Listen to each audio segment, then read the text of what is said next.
Welcome to the Leaders in Payments podcast, where we talk to C-level leaders from across the payments landscape. We'll be discussing the products and services that impact the payment space today, as well as trends and predictions for the future of payments. We will also hear stories from our guests about their journeys to the top. Hello, everyone, and welcome to the Leaders in Payments podcast. I'm your host, Greg Myers, and on today's episode, we have a very special guest, Alek Koenig, the CEO and founder of Settle. So, Alek, welcome to the show, and thanks so much for being here. Thanks for having me. Absolutely. Let's dive in, if you don't mind. Tell the audience a little bit about yourself, maybe where you're from, where you grew up, where you went to school, a few things like that. Yeah, absolutely. So, born in Poland. Grew up there for a few years, and then my dad emigrated to Texas, so we came with him. He got a job kind of before the wall fell.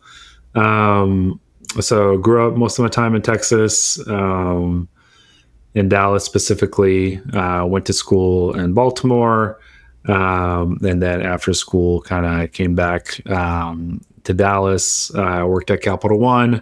Where I really started to learn, my credit chops, if you will. So was doing auto lending, personal loans, retail banking, kind of every 2 years. I decided to kind of move into a different product area just to expand my brain. And at that point, got really infatuated with startups. So I figured best way to learn about them is to join one. So I joined a very small fintech startup in LA in 2013. Learned a lot there, learned a lot what to do, what not to do. And then I ended up joining a firm in the early days when I was around 50 people. And that's where, I was just trying to be a sponge and try to absorb as much information as I can from people who've done it before, who can build successful companies. And that kind of gave me the confidence to eventually start Settle. Okay. Well, I'm in the Dallas area, so we've got that in common. I'm in Prosper, by the way.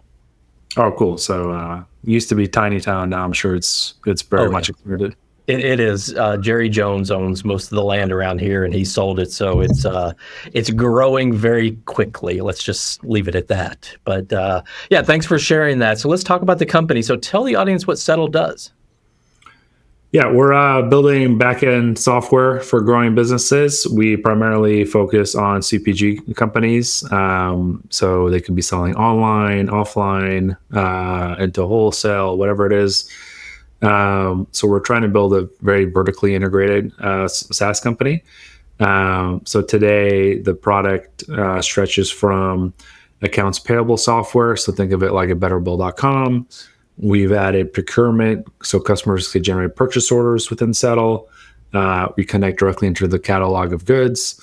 And we've also just launched inventory management a few weeks ago as we kind of continue, solving the real pain points for these brands.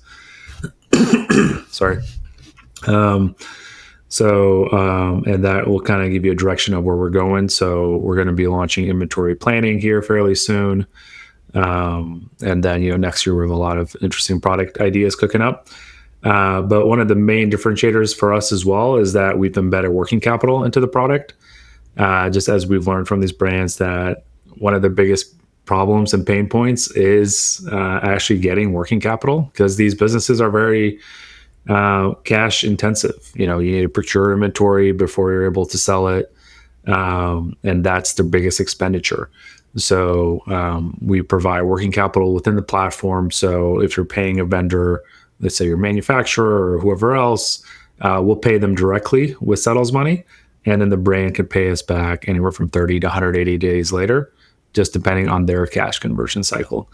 So this really helps these companies scale, not only by ordering more inventory can they, get discounts from the suppliers themselves, but the best, easiest way they could actually grow top line revenue is by selling more goods. And that's what we allow them to do. And by integrating into the platform that we have today, that's how we look to, separate ourselves from the pack as well. Okay. So how did you decide to focus on the CPG area? Yeah, I think there's a lot of verticals where, we could get product market fit. But I like to have a very focused effort and just build something very unique. I think that helps from a distribution perspective, but then also just like how you talk about the product, the actual problems that you solve. So, previously I worked at a firm. We worked with a lot of these same merchants in a different way, of course. We're, allowing them to add on the service to increase conversion rates and AOBs and things like that as a checkout option. So there was definitely some familiarity there. And the other thing that, I've always believed is that I believe that, e-commerce will at some point account for 50% of all retail. So there's these natural tailwinds to the industry that, there's going to be a lot more merchants than there are today. Same thing when, Shopify was founded. The market size definitely grew, the TAM grew. I think that'll continue here. And then we also have the tailwinds for just these brands succeeding. If we were to launch an industry that was flat or declining, that's a lot more challenging from a risk perspective, right? So growth in many cases solves all problems. So that's kind of one area where we pinpointed. We definitely have ambitions for launching other verticals down the line, but right now it's really about being focused. We're only scratching the surface, so there's a lot of room to run for us here. Okay. And so who within the company is your target? Is it the CFO, sort of on the finance side? It differs by stage. So in the early days, it's one of the founders. You won't have that kind of role specifically at the company.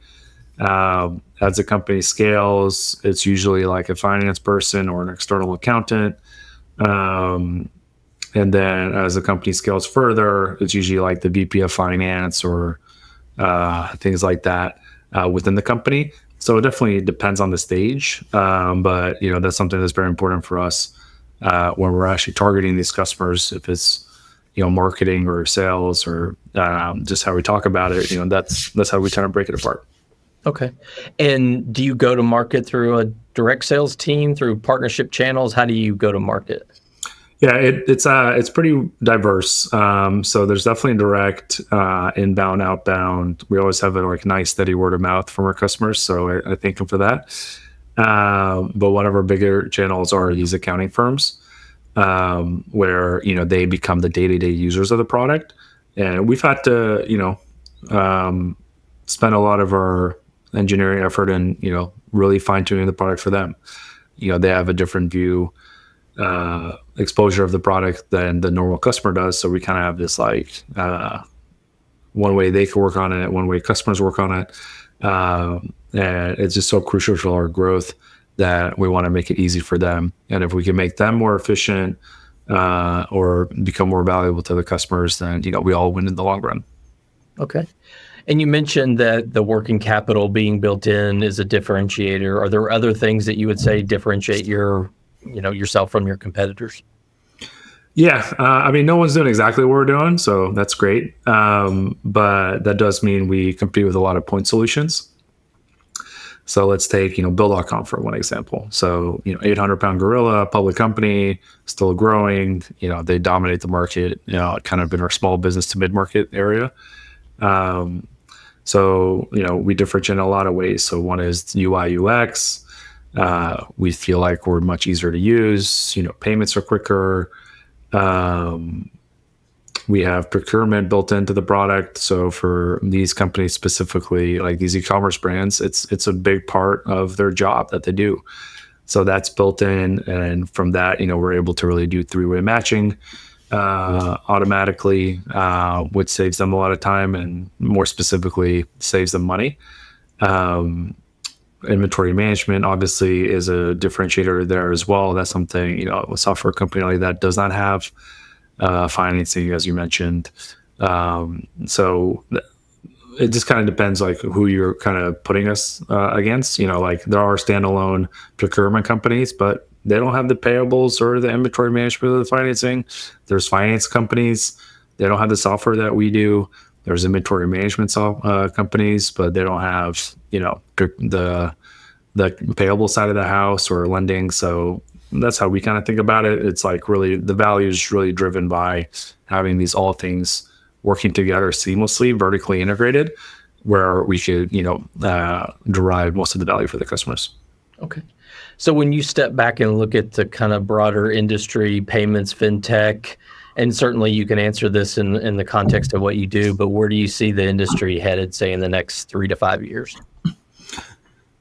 Yeah, the way I think about it is V1, was payments. So, a bunch of companies just make it easy to move money around. B2, I think, was the combination of payments and accounting. So for businesses specifically, any money that's moved, it needs to be accounted for. So you could either create work for someone to do it, or you could just automatically do it because you have all the information for that payment. So I think a lot of, companies were born to kind of like combine those two. And my view on version 3 is that it's payments, accounting, and financing. So really using financing to grease the wheels. There's a lot of, every company has some type of cash flow pain point. So being in there where you get the data, the payment flows, it gives you a lot of leverage to make better decisions there from a financing perspective. So that's how we kind of operate.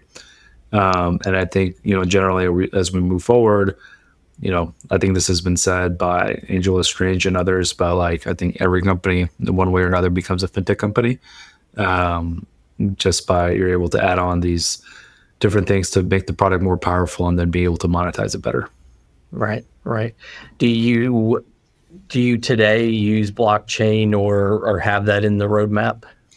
No, it's always something that we're thinking about, but I think we kind of need more regulatory clarity before we kind of dive into that. Payments is a highly regulated industry. Lending is a highly regulated industry. The last thing we want to do now is just add on additional risk exposure to us. So I think once there's kind of more clarity in that area, that's when we could, honestly start thinking about introducing that within the product. I am a personal believer that's, going to provide better customer experiences, cheaper costs, and so forth. So I am bullish on it, but it's not. We're not now in the business of just adding more risk to the company. But what are your thoughts on that? Where do you kind of see it going? Yeah, I think that's what I hear anytime I ask the question around, crypto and blockchain. It's like, yeah, it makes sense. It's just the timing isn't right. The regulatory environment isn't there yet. And, I think most people are bullish on it and think that it's going to happen at some point, but it just needs maturity. Yeah. So yeah, similar thing is what I typically hear. Well, let's change gears a little bit and talk about you. So you walked us through your professional journey a little bit earlier. Maybe talk about why you decided to go out, become a founder, and how did you come upon Settle as the company, and maybe a little background on the founder story. I feel like this is a psychology session. The why. My dad was an entrepreneur, so I think I probably got the bug from him. After he came to the States, he started his own company a few years later in the digital signal processing space. And I think, what was really instilled to me was his work ethic. So, he'd be working all hours across the day. And I think that just kind of rubbed off on me. I don't know if there's some type of DNA explanation to it, maybe not. But it's always something that I wanted to do. And I think also some of it comes to, I probably don't like reporting to other people. Kind of just want to do what I think is best.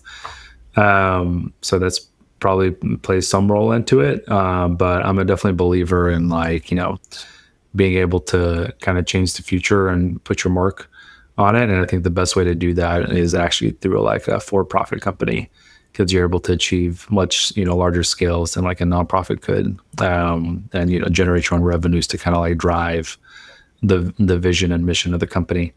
So I've always wanted to do it. I never felt ready, but really around the third year at a firm, I felt like, okay, I feel like I know how to do this successfully. And that kind of gave me the confidence to start Settle. As for why Settle, it's not, I wouldn't say it's a passion project by any means. I just think, we're able to identify real problems for companies and an opportunity to create something better that doesn't exist today. So at the time of starting Settle, I was throwing around 3 different type of ideas that I think had legs, but this one I just thought had the highest chance of success, and we could actually build, a multi-billion-dollar company doing so. Which, if we're successful, that means we're solving a lot of problems for customers and making them better. So that's what kind of, gave us the comfort that, hey, this is, I think, a bet worth, spending the next 10 years or more of our life on, that, we could actually change, the world, just from our perspective, change small businesses and give them more tools to succeed. Okay.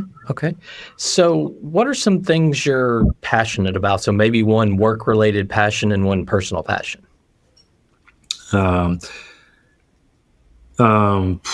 Passion. I think, from an industry's perspective, I think, climate tech is very near and dear to me.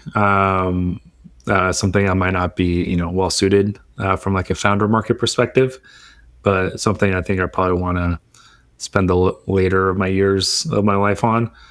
For Settle specifically, what I think is useful is kind of how Max Levchin would say it, that you want to work on problems that are hard, valuable, and fun. So if it's an easy problem, then, everyone can do it, and there's probably going to be a lot of competition. So hard is generally like something worthwhile doing, because then you'll have less competition and then more, barriers to entry. Valuable, of course, kind of speaks for itself. It's like, if it's not valuable, then don't spend your time on it. And then I think the last thing is you want to have fun doing it. You don't want to hate your life. You want to surround yourself by people who are also, having fun doing it. And then, it's going to be a lot more enjoyable for the ride. So that's how I kind of think about it. From personal life, what I'm passionate about, I do have 2 kids now, a lovely wife as well. So outside of running Settle, there's not probably that much time left to do anything. In a prior life, I would play a lot of basketball, do a lot of skiing, but, there's no more time for that. So I think about those things, but aren't actually able to act upon it. Yep. That's a very common answer when talking to a founder. His family and running a business pretty much take up all the time. So very, very common answer. So it reprioritizes your life for sure. Oh yeah, absolutely, without a doubt. So Alek, if someone comes to you, maybe they're right out of college, or maybe they're changing a career, and they look at payments and fintech and they say, hey, that's an industry I'd like to build a career in. Maybe even they want to come to work for you. What would you tell them they need to do to be successful in this business? Yeah, I think, join a company that you think is going to be successful. The best way to learn about problems to solve is to actually experience them. I think, sitting in a room and just tossing ideas around, you're probably going to misguide yourself. So I think the best way is to actually experience problems that could spark ideas. So I think there's kind of 2 approaches. Join a growing fintech. Some will be successful, some will not. So I try to find signals if it's through VCs or people specifically in the company that you think have chances of success. Because I think it's much better to learn from success than failure. Or also, I think some of these, larger financial services companies are an awesome way to also get understanding. So my alma mater, Capital One, I'm definitely a big fan of. They invest a lot in training analysts from the ground up, and giving clear career paths there. So you can learn a lot, and then kind of not only just in fintech or payments, but more specifically on just how to run a business. So I throw those out as opportunities as well. But I think when you're early on, the goal should just be about gaining experience, seeing how things are done. And if you identify things are done poorly or incorrectly, then hey, there's an opportunity for you to actually solve a problem for a lot of either people or businesses. Okay. Okay. Well, before we wrap up the show, is there like one thing that you'd want people to take away from this conversation about Settle? So maybe kind of summarize what the company does and give them kind of that one takeaway.